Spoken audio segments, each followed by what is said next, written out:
private credit is one of my favorite things to invest in. The wealthiest people in the world have part of their portfolio in private credit. Usually you'll see about 5 to 15% right now. You have tens of millions of private businesses compared to 4,000 publicly traded companies. So people that are investing in public equities are investing less than 1% of total businesses out there, which is mind-boggling when you really think about it, that of all the investments out there, most people who are only investing in the stock market are literally missing out on 99.9% of all the other companies. And when you have banks that can't serve these companies, it creates an incredible opportunity for private credit for people to come in and say, hey, I can provide what the banks won't do. I can provide terms that are reasonable, and we can create a winning situation.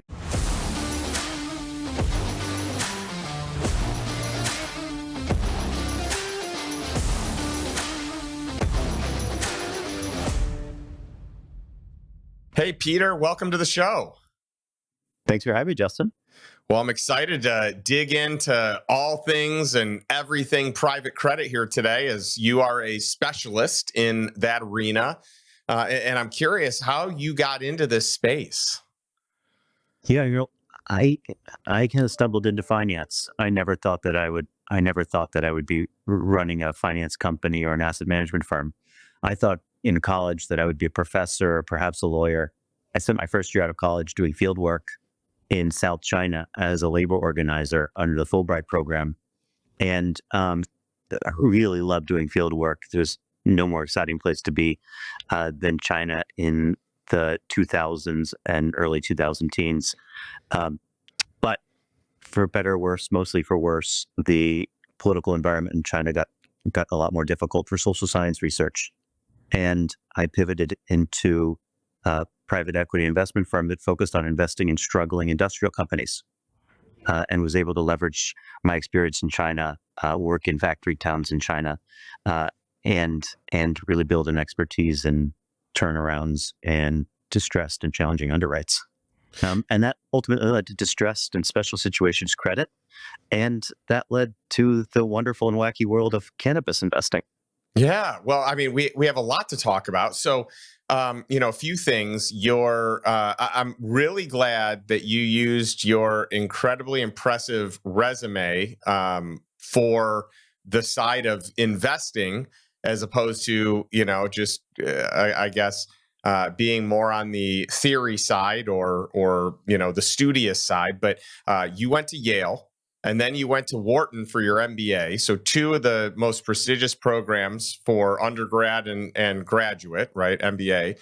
And so it's neat seeing your pivot, your journey from private equity to private credit, the distressed opportunities, how that's kind of been the connector. But what I'd love to discuss, private credit is one of my favorite things to invest in. So of every asset allocation that the family offices track. And I try to teach people that we want to be modeling what the wealthiest people in the world do. And the wealthiest people in the world have part of their portfolio in private credit. Usually you'll see about 5 to 15% right now. What is private credit, and why should people consider having an allocation to private credit, in your opinion? Yeah. Look, private credit is one of the most fundamental and oldest institutions in the world of finance. It's simply people making loans to other institutions and companies and individuals making loans to other companies to support growth, to support economies, to support businesses. And it's as old as people have been exchanging shells and shekels. And so what's really different about private credit today is the level of scale and institutionalism that's happened in the last 15 years, most of which came out of the Dodd-Frank Act and how our economy and ways of allocating capital changed after the Great Recession. And what this did is took ordinary lending, particularly to medium and smaller sized businesses, from the purview of large commercial banks into a private marketplace of institutional asset managers. Yeah, and so when you think about private credit, and I, for in layman's terms, I would say on the public side, you always hear people talking about stocks and bonds and having, like a 60-40 split, even though that's not what the wealthiest families do. But that's what, the Wall Street types say, and financial advisors, and really just the financial industry. Um, but the bond side would be the public side, of fixed income. And then you've got the private side, which would be private credit. And you're starting to see people with a larger position now on this private credit side than you are even on, having the fixed income, the bond portion of the portfolio. And my question to you on that is, why do you think we are seeing such a rise? Like, I study the family office data, and if you look back at 2022, let's even go back to 2020. It was much lower than it is today. So private credit has really been on the rise. It's been around for a long time, but it's been on the rise probably the last 4 or 5 years, probably 5 years. There's a ton of players in the space. Not all of them are great, but there are plenty of good ones. So I guess my question is, why now? Why are people looking to this? Why is private credit becoming so big? Part of it's just a larger segment of our economy is made up of large private companies. And many of these are private equity or sponsor-backed businesses. But really, it's that a larger segment of our economy is made up of private companies that when they want to raise debt, the bond markets are either inaccessible to them or just not practical to them. And so the loan market or the private debt market is made up of loans that, unlike bonds, they're pieces of paper that aren't traded publicly. They're not technically securities, and they are contracts between an investor, a lender, and a borrower. And this has filled the need of this big segment of our economy that's really large companies that are privately held, whether that's simply large private companies or private equity-backed companies. And so the private credit market has grown to fill that need, specifically in the absence of banks' ability to do so. Yeah, and I think the banks are really failing on a lot of different levels with the regulation, with the terms, really what a lot of them had to deal with based on what their balance sheet looked like with bonds. Bonds are supposed to be no risk, and all of a sudden they're one of the riskiest things out there. And now banks that are household names are struggling financially because they were over allocated in them. And it's a fascinating display of what having an improper asset allocation can look like and what it can do to your business, right? Yeah, absolutely. Absolutely. And what this creates is opportunity for investors to get exposure to a part of the economy that they wouldn't have otherwise, and a risk profile that's really unique. And it's a risk profile that at least bills itself to create equity or close to equity-like returns that hopefully will exceed the long-term average of the S&P, with stronger downside protection than you might expect from equity markets, and Yeah. especially from private equity investing. Yeah, and when you think about investing in general, so you got the stock market that basically has 4,000 companies, public equities, so companies that you can invest in via the stock market, right? 25 years ago, it was 10,000 companies, right? So the number is dwindling. You have tens of millions of private businesses compared to 4,000 publicly traded companies. And so, you wonder first and foremost why that out of all the business, that's just in the US. I mean, if we're looking, it's actually probably over 100 million in the US. And so it's hundreds of millions worldwide. So people that are investing in public equities are investing, it's less than 1% of total businesses out there, which is mind-boggling when you really think about it, that of all the investments out there, most people who are only investing in the stock market are literally missing out on 99.9% of all the other companies, all the other offerings. And when you have banks that can't serve these companies, it creates an incredible opportunity for private credit, for people to come in and say, hey, I can provide what the banks won't do. I can provide terms that are reasonable. and we can create a winning situation. And some of the things that I like that you guys do specifically with Chicago Atlantic is you also, besides on the private credit side, negotiating your terms, you guys do a lot of equity kickers where you negotiate some equity or warrants for free in on the deals that you do. And I'd love to hear you talk about that because I reference this a lot in my book, The Lifestyle Investor.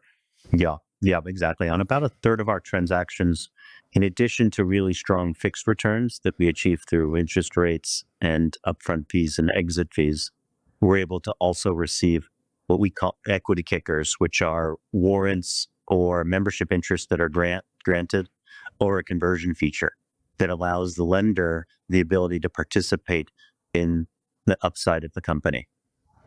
And we're able to do that usually because we're offering something really unique that the borrower might not be able to achieve elsewhere, whether that's some flexibility or we've done the work to really understand the nuance of a specific risk or transaction that other people won't do. And it allows us to give our investors both significant downside protection, but also that a little extra kick that we don't necessarily underwrite as part of the fundamental risk reward because it is more uncertain.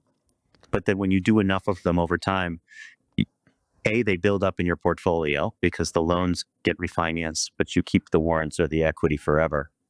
And B, when they do get realized, they can provide that extra jolt of returns that's really attractive. Yeah, there's no doubt. And so another thing that's really interesting about your company with Chicago Atlantic is you have and by the way, we should probably have you even talk a little bit about your role there and all that you oversee, because you oversee virtually everything. But before we do that, I think it's neat to show how Chicago Atlantic started really as a cannabis company. You had 100% of the investment capital. And for a while, it was just on the private credit side. So private credit for cannabis companies. Then you opened up an equity arm in that space. Now you've actually opened up the playbook so much so that you invest in all different types of companies. It's not just cannabis companies, but the space is still attractive. And I'd love to hear you speak a little bit about the edge that you get in kind of like a restricted class, right? Banks can't lend because it's not federally legal. It is legal state by state, and there's many states, over 15 states, probably closer to 30 states that have legalized it in some way, shape, or form now. But banks still can't lend. They can't participate. So it creates this opportunity for companies to come in and satisfy that need. Yeah, no, that's exactly right. We launched in 2018 with an aim to identify areas, particularly in private credit, where we could develop really differentiated returns due to there being a supply and demand imbalance of capital. And we found that in cannabis for a couple reasons. Well, A, we found that in cannabis, but I think besides just a supply and demand, if a mismatch of supply and demand in capital, we also wanted to find a space where the more we invested in resources, in people, in knowing the industry, and having boots on the ground, in sourcing the best deals, the more alpha we could generate for our investors. And that's actually the harder part. Like, there's always going to be industries that are cyclically not very attractive to investors, whether that's oil and gas at different times in the cycle, or you could say that about commercial real estate today. But I could have a 100-person organization spending all their time investing in only in commercial real estate for the next 5 years, and I still would be a marginal player. But cannabis is a space that had both the big supply and demand of capital, and it was a space where the more you invest in the industry, in building relationships, in growing across what's really fragmented space, the greater differentiation you can create for your investors. And so to your point, cannabis is a space that banks have been very reluctant to lend into, and the broader private credit space has been extremely reluctant to lend into because of this mismatch between legality in now 40 states, either on a medical or recreational basis, and illegality under federal law. And because of that rather arbitrary challenge, There's very little debt capital available in the space, even though there's dozens of publicly traded companies and hundreds, if not thousands, of very attractive, cash flowing cannabis businesses with strong asset bases, strong equity backing that have very fundamentally strong credit quality, but can't get access to credit capital. And so that allows us to operate in the space and deploy capital at much lower risk levels than the broader private credit space and much higher returns, simply because we have much less competition. Well, and you guys now are the largest lenders in the cannabis industry, period. I was reading some of the numbers. You guys, I mean, what are you now, like $4 or $5 billion? We've deployed about $2 billion into the Two, cannabis space since inception, uh, yeah, um, and and more beyond that. and more beyond that. Yeah. So Yeah, since then, we've taken this same approach. We are the whole cannabis industry, the legal cannabis industry in the U.S. at least, has only existed for around 10 years. So we're private credit, special situations lenders, and entrepreneurs by background. And so as we grew our cannabis business, we also continued to make a small amount of loans into other niche areas of the private credit space where we saw mismatches of supply and demand of capital, some of which are opportunistic and some of which are more sustained. And that's always been a small portion of our private funds and some of our public funds portfolios. Because really the mindset and the underwriting approach is the same across each of these ideas. The question is where and when to deploy it appropriately. yeah. What are some of those niches and sectors outside of cannabis? We've done a lot of work in lower middle market, recurring revenue, safe businesses looking for growth capital. And in particular, sub $10 million EBITDA range, this is a segment of the private credit space that gets much less attention. But when you can devote the resources even to these smaller deals, you can generate some pretty differentiated opportunities. And so we're generally working on non-sponsor backed, non-private equity backed, directly originated transactions. And the second space has been in, I think, since the rise of interest rates post-COVID, the venture debt world has really dried up and disappeared. And that leaves a space of some very strong, I wouldn't even say early stage, maybe middle stage growth companies with recurring revenue features and strong downside protection that are either in the early stages of their profitability phase or just on the cusp of it. And oftentimes we can underwrite businesses that may not have a strong cash flow profile simply because they're investing in their own growth. And so you can underwrite downside scenarios to say this business is so recurring and so sticky that if they just decided that they were going to grow at 3% a year instead of 15% a year, 20% a year, that cash flow profile would look a lot differently. Yeah. And so those types of businesses we love to back because when you take the time to peel apart the onion and understand what are the fundamentals driving it, the risk reward just really makes a lot of sense. And I know you guys have had some success with digital mining companies as well, right? That's a whole nother vertical that you've paid extra attention on and even have specialized investments into. So I'd love to hear your thoughts on that too. Yeah, this is another space that, because it's relatively new, it's built a space that requires a lot of capital and is relatively new. That there are some niche opportunities where you can support the build out of these assets on a really low risk level. And in part to do that, we leveraged a lot of our experience in finding low cost power locations relative to the cannabis industry and developing low cost power locations for the cannabis industry, and saw a lot of parallels in that in terms of how you develop digital mining infrastructure. And so we found a number of cool opportunities to deploy and back projects that are really sort of arbitraging cost of mining and really low cost power niches. Yeah, where you have a power contract that is locked in, it's secured, your rates are low, and there's that arbitrage opportunity, which I love that you guys do that. You have had now 3 different exposures or opportunities to take either all of a fund from private to public or part of a fund private to public. And I'd love to hear your thoughts on that, on why it makes sense and when you make the decision, because you guys have one of the best performing and most interesting public I guess, tickers to invest in under refi. But at one point in time, that was your private credit fund. So the original private credit fund went public. And now, people that are interested in this space that maybe they're afraid of alternative investments or afraid of private credit, they actually could do this on the stock market under refi. So talk a little bit about that. Yeah. So the investment and deployment thesis is more or less the same across public vehicles or private vehicles, particularly for our cannabis loans. We're making loans at very low leverage levels. Our target loan profile is 1 to 2 times EBITDA. Because of limited competition in the market, we can negotiate strong covenant packages that protect the downside. And we can generate returns that are nearly twice the broader private credit market. And so when we took took a step back and looked at what we were doing in our private fund in the cannabis space, and then compared it to what's available in publicly traded lending vehicles, or just the broader private credit industry more broadly, we realized that we created something really special.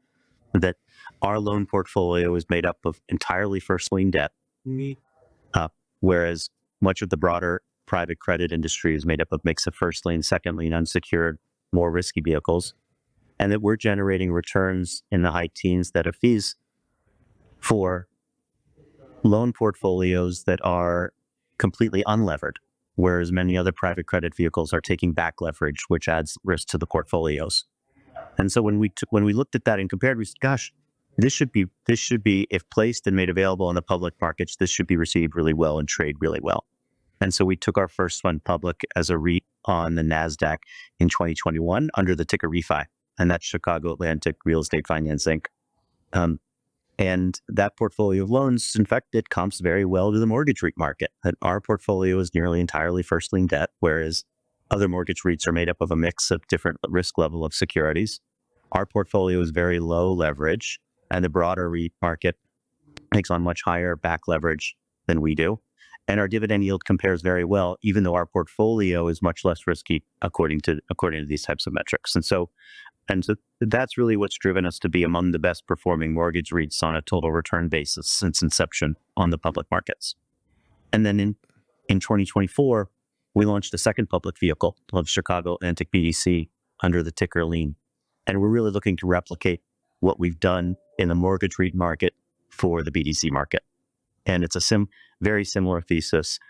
We think our portfolio of loans compare very well on a risk-reward basis, and that we're going to be able to generate a really differentiated dividend yield and return profile relative to on an absolute basis, and especially when compared relative to the security profile of our portfolio and the leverage profile of our portfolio. Yeah, and why don't you break down what a BDC is? So it's a business development company. But explain what that is, and so people understand that. Business development companies are regulated under the 1940 Investment Act, and it's a type of company that Congress created in order to spur investment and innovation among privately held U.S.-based businesses. And so BDCs, they're both public BDCs and private BDCs, are required to invest the majority of their investments in private U.S.-based companies or public companies that have less than a $250 million market cap. And then the SEC puts in place very strong regulatory restrictions that require strong diversification and other investor protections, including much stronger reporting than you might see from a private investment company or even many public investment companies. It has some differentiated tax treatment too, similar to a REIT or an MLP. A BDC does not pay corporate income tax. Very good. And this year, 2025, well, I guess it would have been also in 2024, you would have had another foray with the public markets with the PIPE that you guys did. And I'm not sure if we can get into that, but that's a private investment in public equity. So if we can discuss it, I think everything's public now, so we should be able to, right? Sure. Yep. And I'd say this was a unique transaction that we put together. We've been a lender to a public company called Vireo for some time now. And it's been a really strong relationship. We helped them grow in three very core and in three very well-performing, exciting markets: Maryland, Minnesota, and more recently, New York. Um, and The stock didn't trade as well as I think anyone would like. It's been a difficult market for the equities. And so we spent much of the last year partnering with the management team and the board to help them put together a transaction to acquire a handful of other operators across the industry in an all-stock transaction that increased the size and scale of the business significantly, ultimately for the benefit of Vireo shareholders, of which our funds were a significant shareholder. And so this is one instance where, over the course of a lending relationship, our funds built up a significant warrant and equity position through those equity kickers. And we took an active role working with management to make those equity positions realizable by helping bring this transaction together. And so the company raised equity and put together this really transformative transaction. And these are the types of things that you can do when you focus on one industry and work really hard to build really in-depth relationships in that space over a long period of time, is that you can put together some really transformative transactions. Yeah. Yeah, no doubt. Where do you see the cannabis industry going? I feel like there's been a huge lull. I think a lot of people thought it would perform better than it has. I mean, on the private credit side, it's performed really well, right? That's been just an absolute home run. But on the actual, private equity side and public equity side, it's a little bit of a different story. So do you see a rebound in 25, 26, or where do you think it's going? Yeah, we founded Chicago Atlantic to gain access to give investors access to what is a very volatile and uncertain industry in a manner that would have extreme downside protection and strong current income and equity-like total returns. And in part, we did so from the beginning by ignoring market cap and equity valuations that were extremely high back then, and focusing our underwriting on cash flow, on profitability and growth. And particularly from a growth standpoint, the industry continues to grow well. Last year, we saw the rollouts of states like Ohio, Missouri, continued rollout of Maryland. We've seen continued growth in the New York market. We've seen the beginnings of growth in Minnesota. We saw Kentucky launch a medical program. We saw Nebraska approve a medical program. And so while progress is slow, it does continue. And that's the sort of leading edge that we've followed. And in the lending space in particular, because we can shift our portfolio and do new loans in new markets and not necessarily deploy into old markets as loans mature, we can sort of constantly be shifting our portfolio into most attractive places. On the equity side, I think there's been two large challenges. One has been an overhang of simply valuations that were based on the expectation for federal reform that has been very, very slow to come, and still will predict when it's going to come. And it's been impacted by the maturation of some of the oldest markets in the U.S., like California, Colorado, Oregon, and Washington, that are very competitive markets and have seen price and profitability declines amongst those operators. But I think when you look at the equity index as a whole, valuations are extremely low, especially when you compare them to comparables in mature pharmaceuticals, alcohol, beverages, and CPG.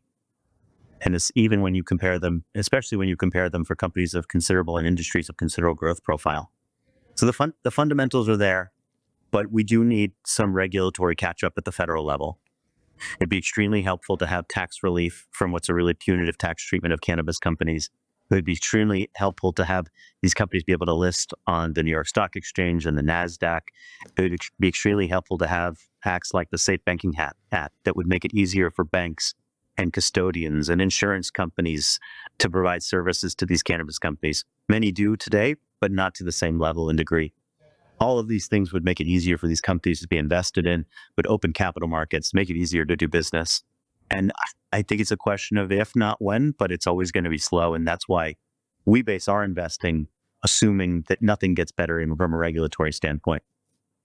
Yeah, I think that's the only way to do it. So you're making smart decisions on behalf of your investors, and then um, if things do get done, it's just going to amplify that return, right? So I think that's smart. It's amazing to me that only 10 states have not passed some form of recreational or medical marijuana use, and it just seems like it's due really soon, based on a small minority of the states that haven't moved in that direction. I just think every year you're going to have a few more to the point that they're all there, and hopefully it becomes federally legal prior to all the states being legal. But it's the government is so slow, slower than anyone would like on so many levels.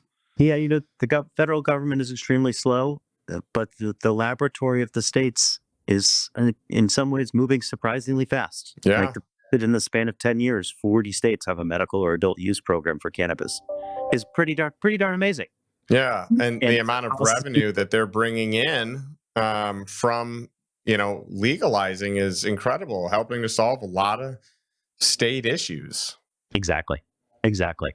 And I think the more people see the impact of this, the more people see the impact of that tax revenue, the more people see the impact of communities when you have less incarceration rates. Um, it becomes very valuable. Yeah, I agree. So I'm curious where people can learn more about you and Chicago Atlantic Group. So um, we have a lot of publicly available information via our public companies, Chicago Atlantic Real Estate Finance under the ticker REFI, and Chicago Atlantic BDC under the ticker LEAN.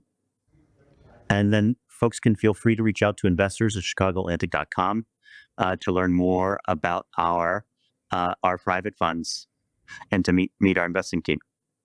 Awesome.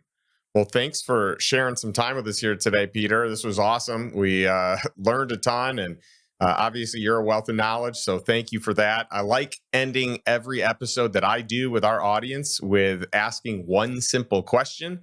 And that question is the same every week. But what is one step that you can make today towards financial freedom and towards living a life that you desire, that's on your terms? So, again, not a life by default, but a life by design. And hopefully, there's one thing, if not many, but at least one thing you can take from what Peter and I talked about today that can move you in that direction.